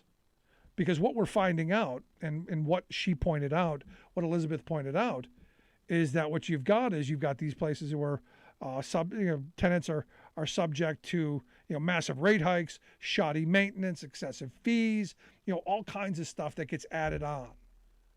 And what are you going to do? You can't just up and move because they usually make you put down a deposit, and good luck fighting to get that back. This is where strong policy has to come in. This is where smart policy has to come in. And this is where, as I said, was not in favor of Elizabeth Warren being president. She belongs in the Senate. She belongs there pointing these issues out. And as I said, none of this is new, but it's now becoming more apparent, especially as you go and you look around in the rental markets. Now, what happens when everything collapses? Because at some point there's going to be a correction. I don't know. Will these become available? I doubt it, because these are people who still, when the rents are there, you still got to pay it every month. And if you don't pay rent, they just write it off, and now it's a tax dodge. So no matter what, they're going to win in this scenario. Kind of like Monopoly. Kind of like the people who were in this documentary I watched were gleeful when they bankrupted their friends. Only difference here is when someone's bankrupted, they're homeless. And a giant corporation, well, they make out. Crazy, crazy stuff. Love to hear your thoughts. You can email me, rick@thericksmithshow.com. Going to take a quick break, right back after this. Stick around. You're listening to The Rick Smith Show.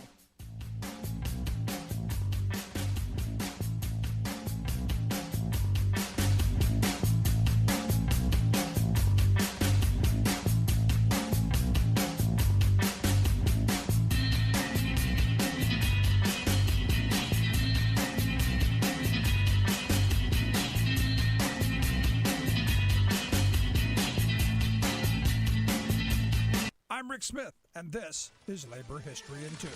On this day in labor history, the year was 1868. Representatives from more than 40 locals of the International Union of Bricklayers of North America gathered in New York City. It was the third annual convention of the new union. Members of Local 4 from New York City came to the convention to push for support for the 8-hour day. They also called upon the other unions to stand with their local if they went out on strike to win the 8-hour day. After the Civil War, the idea of an 8-hour workday had increasingly become a rallying cry for workers. Skilled craftsmen, such as bricklayers, would help to lead the charge. In 1910, Johns Hopkins University published a report on the bricklayers' contribution to this important labor struggle. According to their report, the convention decided not to press the 8-hour question at that time. Although the resolution for the 8-hour day had not become a part of the union's formal platform, there was growing member support for the cause. That year, Local 4 went out on strike to win the 8-hour day. They were joined by New York Locals 2 and 12. The young union had little experience with leading such an action. But as the report points out, the workers were, quote, routed in all, but went to pieces. The flame of the idea of the 8-hour workday continued to spread across the International. By the next year's convention, it had caught fire. The resolution for the 8-hour workday was adopted and became an official demand of the Bricklayers Union. 4 years later, the New York Locals again went out on strike. This time, the more experienced unions found success. And as the report concluded, in just one day, the men won the shorter day on their own terms. Labor History in 2 brought to you by the Illinois Labor History Society and The Rick Smith Show. For more information, go to laborhistoryin2.com, like us on Facebook, and follow us on the Twitters at Labor History in 2.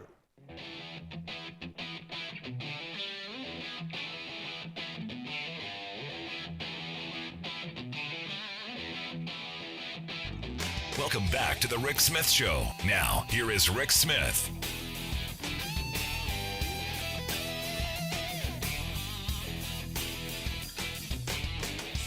Welcome back to the Rick Smith Show. Check out our website, thericksmithshow.com. Questions, comments, something on your mind, you can email me, rick at thericksmithshow.com. So, as we've been talking about for months, there's strikes going on across the country.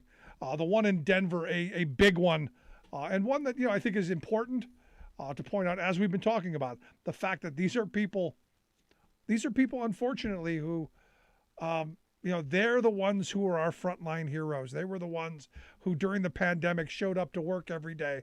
They were the folks who made sure that our families were fed. They were the ones who, selflessly dealt with the pandemic and were there for us, and made massive profits for Kroger and all of these companies, while not being able to feed their own families, while worrying about being homeless, while worrying about, are they going to be able to keep food on the table, and are they going to be able to do the things that basic families are able to do. It's insane. And look, there are workers across this country who've had enough. And it's about time that we've had enough. It's about time that people say enough is enough and stand up and say, look, we demand better. And that's going on out in Seattle, I guess, as we speak. On December the 3rd of last year, you had about 300 concrete mixer drivers and concrete plant workers who went out on strike. And again, it comes back to, dignity, respect, wages, hours, conditions. And here to share some thoughts on what's going on why they're on strike, and maybe what we can do to help. I've asked Todd Parker to come talk with us. Todd is a concrete worker at Cadman, Seattle. He's also a member of Teamsters Local 174's bargaining committee. Todd, thanks for taking time for us. Hey, Rick, how's it going? I am good. I appreciate you taking some time for us. Walk me through what's going on. So currently we're on strike. We've been on strike now for 6 weeks officially today. We're not getting anywhere. The companies haven't spoke to us ever since we've been on strike. Matter of fact, I think it was 2 weeks prior to that was the last time we actually spoke to them. So basically nothing's going on right now. So I ask this question to everybody who ends up on strike, because nobody wants to be on strike. This is always the last arrow in the quiver. It's always the last resort. Do you think this is an attempt to leverage, or this attempt to break your union? It's really, honestly, that's a really good question, because we've thought about it many times and ran our scenarios or whatever. It seems like it's a leverage. They're trying to starve us out. They're really trying to financially hurt us and our families in the process, and everybody else in the construction trades. it's hard to say that they possibly could be trying to break us, but what we are hearing is that is not the case. They're just trying to starve us out and make us eat a bad deal. Yeah, and this is one of those moments where they're doing what they've got to do, but so many people are suffering in this. And I understand this is just not your drivers, that this is affecting the entire building trades community as well, right? Yes, that is. And that's the sad part, is that they may want to take this out on us, but the reality is they're affecting thousands of people's lives.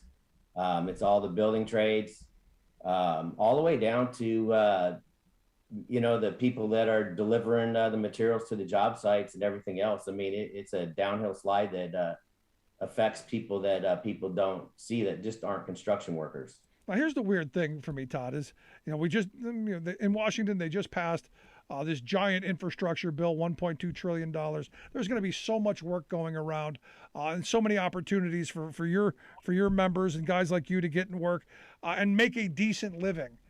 And yet these companies who have been wildly profitable, and I believe that these companies that you're talking about are wildly profitable, they don't seem to want to share. Yeah, and see, that's exactly it. Because the Seattle market since like 2012 or something like that had the most tower cranes in the whole nation in the city. And I think just in the last year, we've gone to number 2 in the most tower cranes. But yes, it's been wildly profitable. They've been making a lot of money off of us. We work overtime almost every single day. So would I guess to imagine then wages are a part of it, but hours as well? Yeah. So right now the wage package is where they're trying to put the amount of the offer on the table. They're really trying to hurt us in the benefits more than anything else. It's from the summer, there was many other trades that signed some deals, and we just want what they've got. We're not asking for anything special. We just want what everybody else has. And we're not even getting close to that offer. Now, in the release that I was looking at, the headline was King County Concrete Oligopoly, refuses to return to negotiations. Explain that word. So what it is that we have one company that is not only holding up the concrete, but they also have dump trucks, a construction company. They're very well known in our area. Their spokesperson is the one that's leading the negotiations with the 6 different contracts. And at this point in time, they seem to be the ones that are holding it all up. And you guys have been out for 6 weeks now. So what's the morale like on the line? Because I've been on strike in the past. It's not fun. Never been out that long. What's the morale like? So the morale actually isn't as bad as it could be, since how it's the middle of winter or whatever. The guys' spirits are pretty high. Obviously, though, we're getting towards that point where February 1st, we're going to run out of medical. That's a big concern of everybody's. They're scrambling, trying to figure out how they're going to take care of that. Yeah, I mean, it's an incredible thing. And you guys, have you set up a GoFundMe page so folks can maybe throw in a donation and help you guys out? Yeah, I'm not quite sure what the name of it is, though. It's a 174 source something. I'm not quite sure. We'll find it and get links out on social media so folks can take a look at it. Because ultimately, as you know, Todd, this comes down to community support. It comes down to brothers and sisters across the country helping out. Because ultimately, if you do well, we're all going to do well. So I hope folks will look into, once we get it out on social media, help you guys out a bit. So let me ask you about the community support, because ultimately this stuff does come down to community support. As I understand, you guys have been getting some really, really strong support from all around the community, right? Yeah. So we did a toy drive for Christmas. The community was unbelievable, the amount of toys they provided for everybody. We had a party. Everybody left with just bags of toys for the kids. They were able to bring them. We had a barbecue lunch and everything. We had $50,000 donated to help everybody out. But there's 330 of us that are out of work currently that are doing this fight. So, I mean, that only goes so far. No, I was looking at the companies. I mean, these are global companies. I mean, these are behemoths. I can't imagine that you're asking so much that these enormous global companies can't afford it. And in fact, I was looking at some of the profit margins. They seem to be doing quite well. Yes, they're doing really well. They've always done well in our market. We're the ones that carry the nation when we're in a recession. We're always in the black. The company I work for is one of the largest in the world in the building material trades. When just January 1st, they just bought a competitor that's just south of us for we're hearing $120 million, but yet we can't get a deal out of them. I think we know where your raises just went. Yeah, it's pretty bad. And then on top of that, they've been paying security for 11 weeks now total, because they started them August 1st, they left, and now they came back since we've been on strike. If they would have just gave us that money that they paid the security, we wouldn't even be out here on the street right now. See, and I hear this over and over and over again. And this is why one of the first question I asked you, is this just about leverage, or is this about breaking your union and getting rid of you altogether? Because we find out invariably these strikes end up costing these companies a lot of money. In fact, a lot more than had they just said, okay, we're going to give you a reasonable wage. Had they stayed at the table and negotiated, it probably would have costed them less over the life of the contract. Yet there seems to be this mentality that they're in charge, they're the boss, and you're going to take what you get and you're going to like it. And that's not how it goes for union people sometimes. No, it doesn't, especially right now with inflation and everything. We don't know where the costs are going to be at. Pension-wise, what they've got on the table, this takes us back like 20 years ago. We got to expect to retire at some point in time. With a little bit of dignity, a little money in our pocket or something, so we can afford to live in this environment. Ultimately, it is about that. But do you find that when you're talking about retirement security in a country where, retirement security has been eviscerated, that people get a deaf ear? Do you find that at all? Yeah. There's no doubt about it. But people should be worried about their security in the future, because you don't want to work till you die. At some point in time, you want to get out while you still got some life left in you. So yes, the pension is definitely something that we want to fight for, and we will continue to fight for. Yeah, especially in your line of work. We're not talking about sitting behind a desk and pushing a pencil. We're talking about real work here. Oh yes. It's real work. It's a difficult job. We don't know what time we're starting every day, and we don't know what time we go home every day. You don't make plans at night because you're not going to make them. Last year alone, I can tell you, I worked 2,900 hours. And this isn't part of the contract negotiations, the limit the number of hours you guys have to work? I know that's what I'd be looking for. Yeah, no, like I say, overtime is part of our daily life. It's not the easiest job in the world, to say the least. A lot's expected out of us. We come to work and do the best job we possibly can, and we don't understand what we ever did to them for them to currently treat us the way they are. And clearly you must be doing a great job, because they're wildly profitable. I don't hear them crying poverty, so you must be doing a great job. No, they're definitely not crying poverty at all. One of the proposals on the table is that we want to an enhancement to our retirees medical program for all of our retirees. It's a fixed income, once you're on a fixed income, right? And it's going to give them some relief to be able to pay for that medical. And I can tell you that one of the attorneys in negotiations, he says, we can afford to pay it. We're just not going to pay it. The longer you're around this, the more you hear that statement more and more. In fact, I talked to a machinist local not too long ago, who the company negotiator said, "You're never getting a dental plan." Well, they went out on strike, and guess what they got? They got that dental plan. And then this brings me back to something I say all the time. There are no such things as benevolent corporations. No one gives us anything. Everything that we earn, we fight for and we demand. And it's people like you on picket lines across this country who are doing just that. Last question I've got for you, Todd. How can I help? How can our listeners help? What can folks do to help you guys move along? What you can do is call the companies up. Tell them that, to make the deal with us. They know what the deal is. Everybody knows what the deal is. we just want to get treated like everybody else. Enough's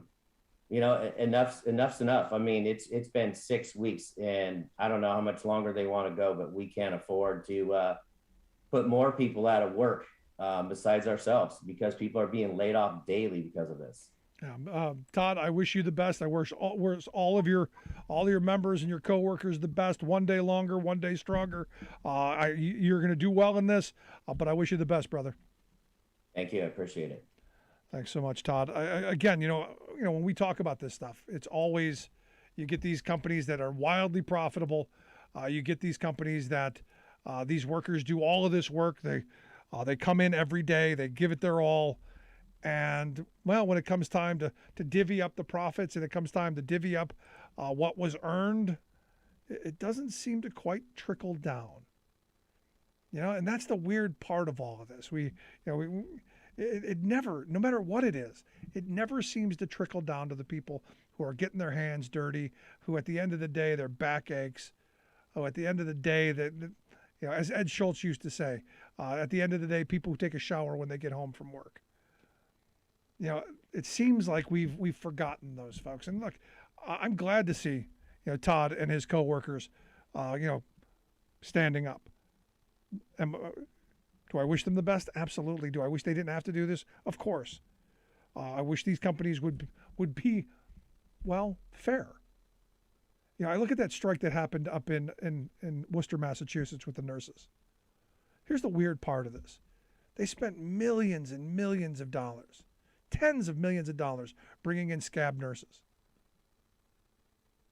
Months, what was it, 9 months? Tens of millions of dollars wasted, only to end up giving the nurses what they wanted, which are safe staffing levels. They weren't even asking for money. They weren't asking for wage increases or benefits that much. There's virtually nothing on the economic side. It was safe staffing. It was making sure that patients had enough care. That's the insane part of this. That they're willing to spend unlimited sums of money. I remember a strike here locally. Healthcare workers at a nursing home. That it used to be a county nursing home, was then privatized. And the guy literally spent like $10 million to break the union, where it would have only cost him a couple $100,000 over the life of the contract for the workers to get what they were asking for. I mean, you just go, is power and control that important? Is dictatorial control that important? Is it that much? Does it mean that much? And sadly, most of the time the answer is yes, which is why anytime someone's on strike, I always ask, do you think this is about just, trying to starve you guys out and put the screws to you a little bit? Or is this about the ultimate and destroying your union and kicking them out? Is this about, ending the contract entirely? And a lot of times that's what it's about. It's about that power and control. And until we working people say no more and we stand up and we help people like Todd, they are going to continue. And I would suggest checking out Teamsters 174.net. That's their website for the folks there in Seattle. Again, thanks, Todd Parker. I appreciate it. If you missed any of today's program, thericksmithshow.com. That's where you go to get the podcast. The Rick Smith Show app on the smartphone. Take the program on the go wherever you go. And as always, email me, rick@thericksmithshow.com. Remember, follow us on social media at Rick Smith Show on Twitter, Facebook, YouTube. Like, subscribe, share, comment, all of that. Lots of ways to participate with the program. Thanks so much for being here. We'll see you back here next time. You've been listening to The Rick Smith Show. Email Rick at rick@thericksmithshow.com. Until next time, this has been The Rick Smith Show, where working people come to talk. Corporate America has proudly elevated good moral values to a special place. That place is the trash can. Indeed, free market gurus assert that the only ethical obligation a corporation has to society is to deliver as much profit as possible to its big investors. Everybody else be damned. and they excuse any awfulness they cause by claiming that they, quote, broke no laws. But hello, they write the laws, so corporate immorality is always technically legal. America experienced this corporate dodge just before Christmas, when a line of supercell tornadoes ripped through the Midwest, demolishing buildings and whole towns, killing more than 90 people. It was called a tragedy, but those deaths were not destiny. We're not helpless in the face of tornado fury, for an effective, cheap defense is readily available. Safe rooms. Built inside schools, factories, shopping centers, and other buildings, people can safely shelter there during big blows, surviving even if the building around them is shredded. They've been proven to provide, quote, near absolute protection from tornadoes, and it's long been proposed to amend building codes to require them in new commercial and public buildings. Such a provision would have saved many workers who were crushed inside an Amazon warehouse, a candle-making factory, and other buildings destroyed by December storms. But they died because members of a little-known industry-controlled group, the International Code Council, had quietly vetoed the proposal, calling it overly restrictive and even declaring it's way too soon to do a knee-jerk reaction to tornado deaths. This is Jim Hightower saying all those buildings smashed by December's tornadoes were corporate death sites because their shoddy construction broke no laws. Let's ask corporate America if it's still too soon for Congress to mandate tornado-safe rooms. The Hightower Radio Lowdown is brought to you by the Lowdown Happy Hour, live streamed from the Chat and Chew Cafe. Details at hightowerlowdown.com.